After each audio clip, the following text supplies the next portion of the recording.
अस्सलाम वालेकुम दोस्तों, मैं हूं अबू बकर और आप देख रहे हैं अबू बकर टीवी।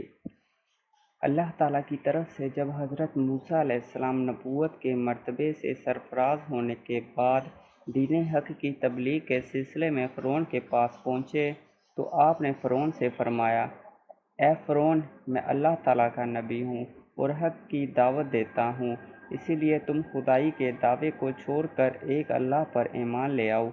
फ़िरौन कहने लगा, ए मूसा, अगर तुम अल्लाह ताला के नबी हो तो कोई मोजज़ा दिखाओ। हज़रत मूसा अलैहिस्सलाम ने फरमाया, ये देखो।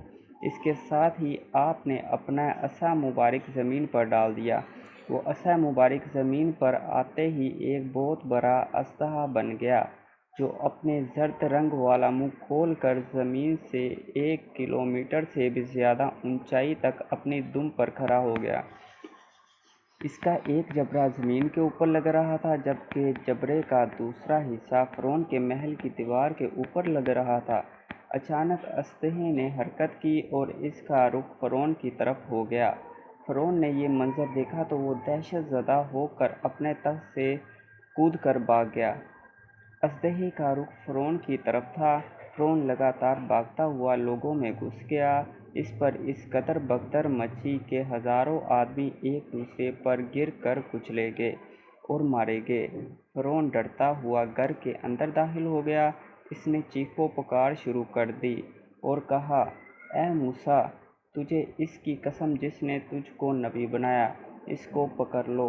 चुनांचे हज़रत मूसा अलैहिस्सलाम ने इसको उठाया तो वो अजदहा पहले की तरह असा मुबारक बन गया।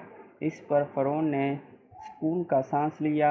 ये मोजज़ा पाक देख कर भी फ़िरौन अल्लाह ताला की वहदानियत पर ईमान ना लाया और फिर भी मुश्किराना हरकतों में लग गया। हज़रत मूसा अलैहिस्सलाम ने भी हिम्मत ना हारी और बार बार फ़िरौन के दरबार शाही में अल्लाह रब्बुल इज़्ज़त की तरफ बुलाने के लिए कलमा हक़ बुलंद करते रहे।